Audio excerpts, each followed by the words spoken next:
Hi folks, thanks for watching. So yeah, it's going to rain here the next couple of days, so I need to hurry up and cut some weeds out in the backyard and also clean up some old remaining wood from the old original house. Who knows when it was built and who knows when it was torn down. Yeah, so in the meanwhile, let me go ahead and show you what's going on here with the electrical while I'm standing in the garage.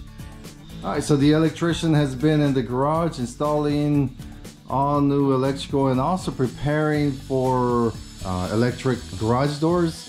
I think I mentioned before in one of the videos that this house, the entire property seems like it was very well constructed and everything. So I mean, look at this garage, two-car garage, actually bigger than the normal two-car garage that you would see in the United States. Very well built. However, no electricity and no doors. It's just pretty much wide open. If you have not seen the way the property is laid out here in the house, so in the very far end where I'm gonna go here in a minute, it's pretty much where all the trees and everything is at. So I kind of call it the upper backyard, the lower backyard, the house, and the garage.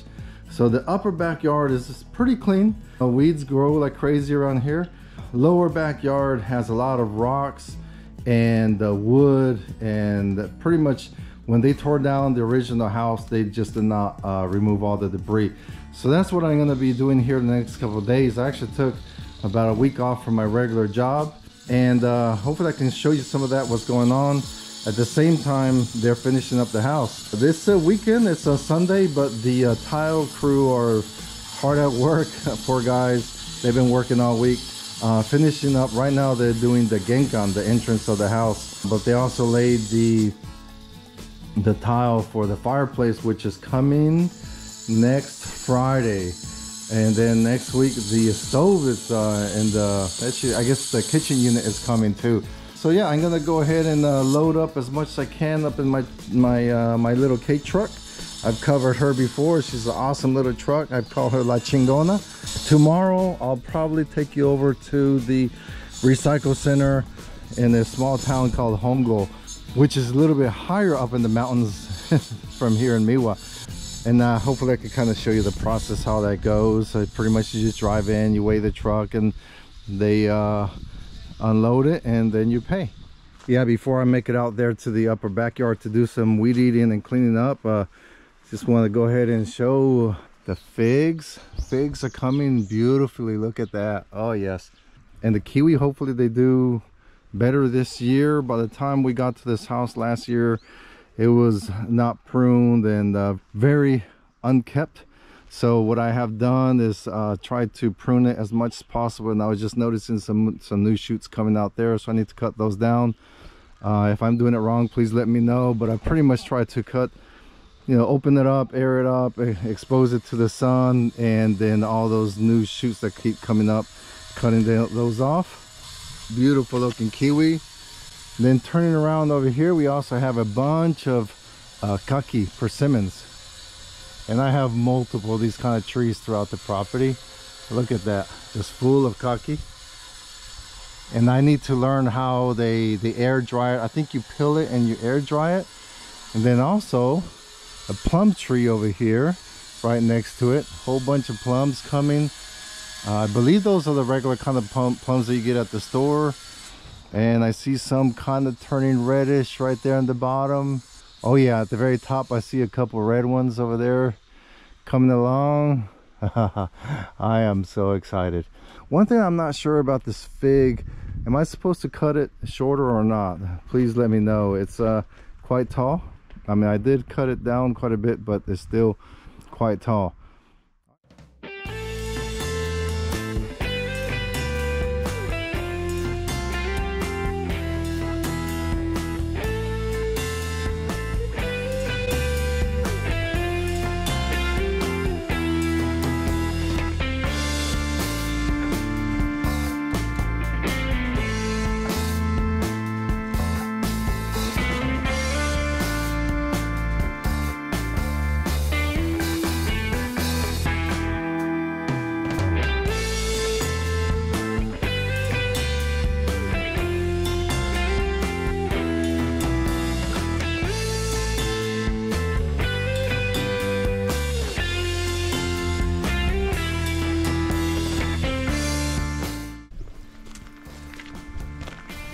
Okay, so this ought to do it for today.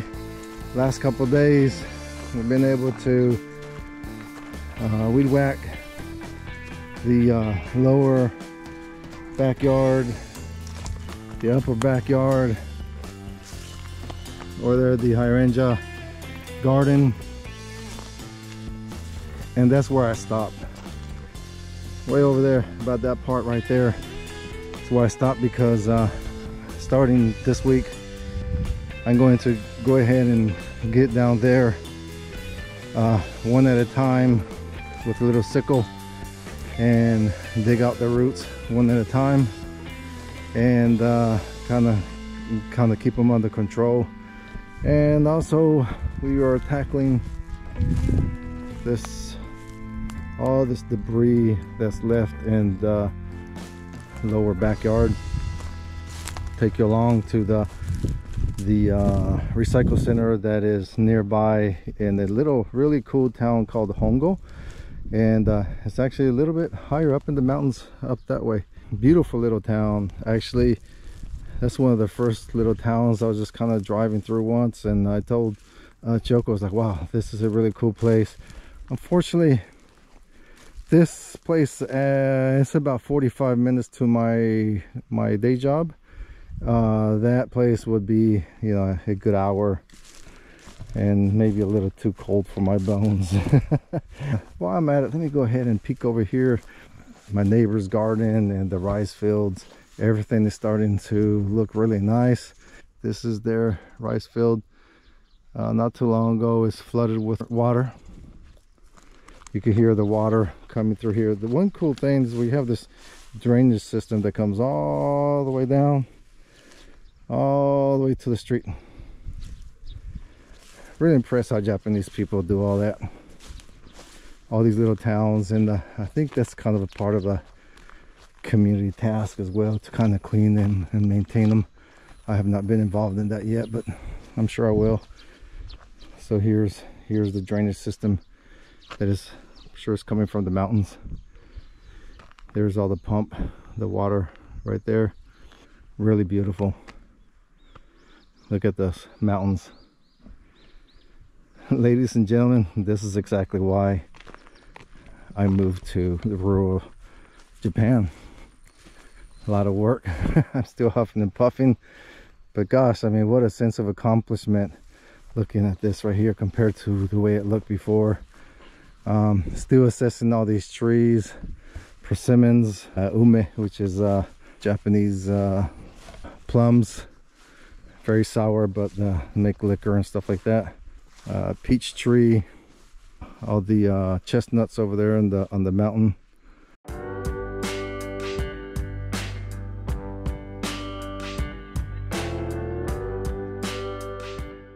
So I'm getting ready to go over to Hongo to get rid of some the old lumber from the old house that was in the backyard.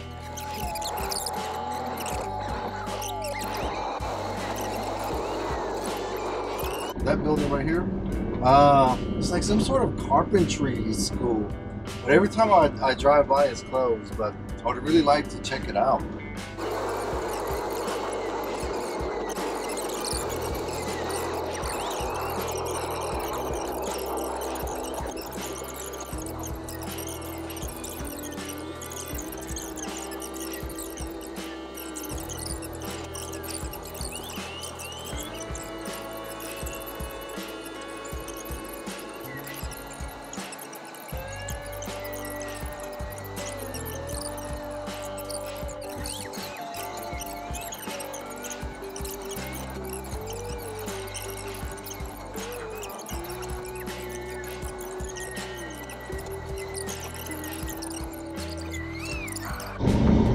Look at this. This is misty, really cool. And up in here. All right. Konnichiwa. 全部大きいです. Alright, so I just have to fill out a little form and just follow this guy here.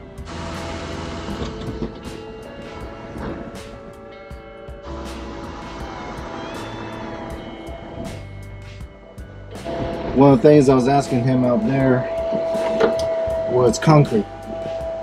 How can I get rid of concrete? He said you can breathe 3 bags at a time.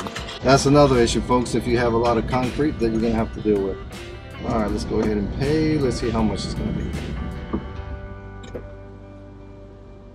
All right, so that was quick and easy.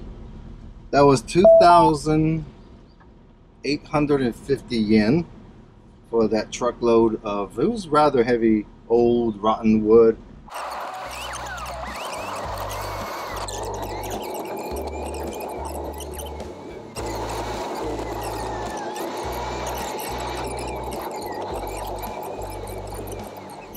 I just saw that beautiful house. Look at that house through this narrow bridge.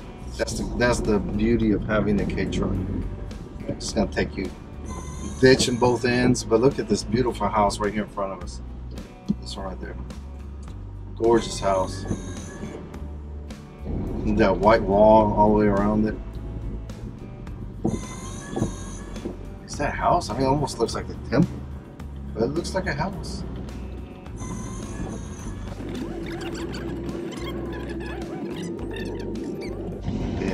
So these are the kind of places where it gets a little uncomfortable at times. This here looks like it's a little temple.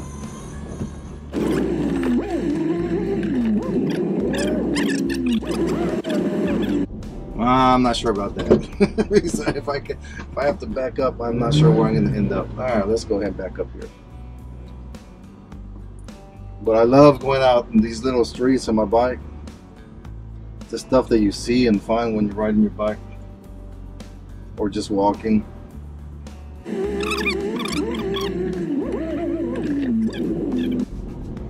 see that house right here on the right with the metal roof? That's, you know, attached housing right there. They cover it because it's so expensive to fix the attached housing. It'd be impressive to look inside the house. Hey, look at that one right there. that tool. Oh wow, that looks like a plow right there on the wall. That is a plow. It reminds me of the plow that my dad had on his little cabin in Mexico. Cool. Really cool. Alright, can we turn left? Yeah. So that's where this big house is at. All the rice fields. The rice is growing nicely. See all the weed eating. You can tell someone was out here weed eating earlier. I mean, look at this. This is just gorgeous. The water flowing right here through the ditches.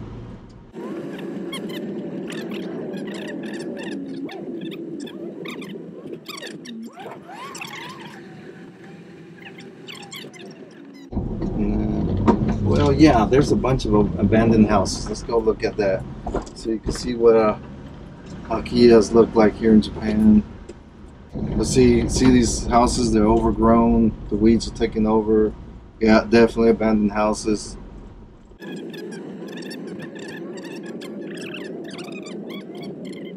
And then that's as far as I can go. Oh dang it, let's see where I can turn.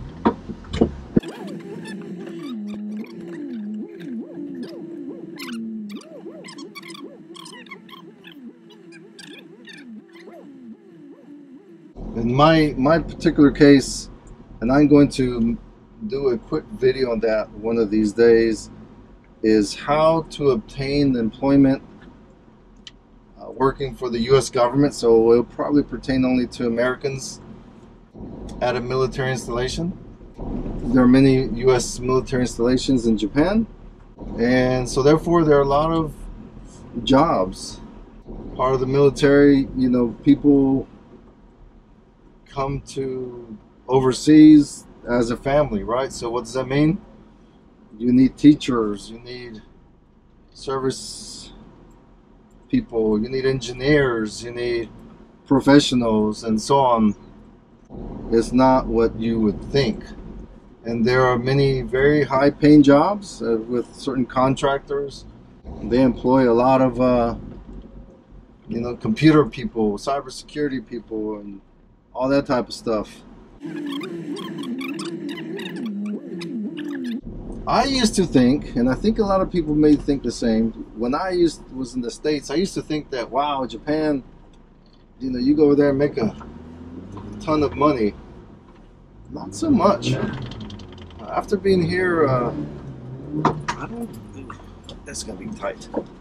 I don't run into this person's fence here. God, I love these trucks. All right.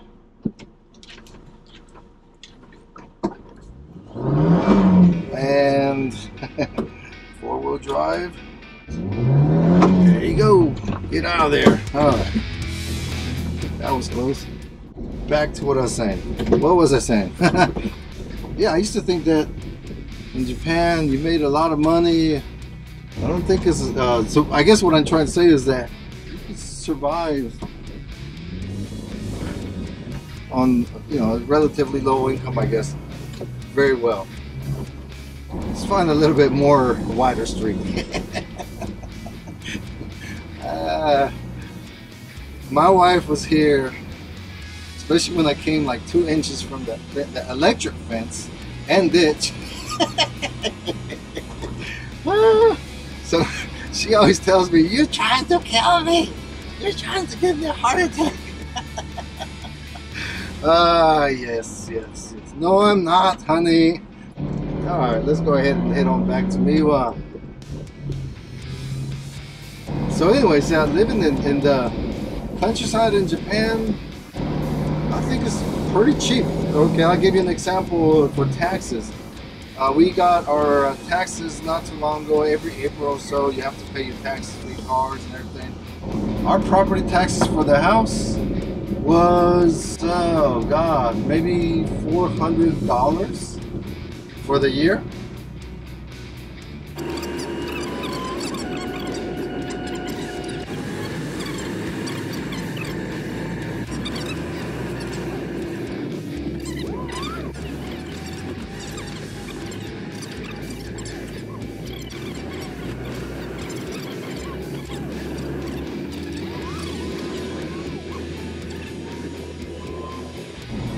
Yeah, if you're considering a K-truck, which I highly recommend you do, after I bought mine, which again is a 1993 Subaru, Sandbar Subaru, I started doing more research after the fact, but the layout in the cabin is actually, it's not really roomy, but roomier than some of the other ones. It's a 5-speed and then actually has a lower EL, lower speed. And actually, to get out of this little situation I was in a minute ago, I put it in the EL, so it automatically goes into 4-wheel drive, and it's like a lower gear, and it just kind of crawls out of a situation. You didn't see it, but like 2 feet from me there was a ditch that I was going to go into that rice field. So 5-speed, supercharged.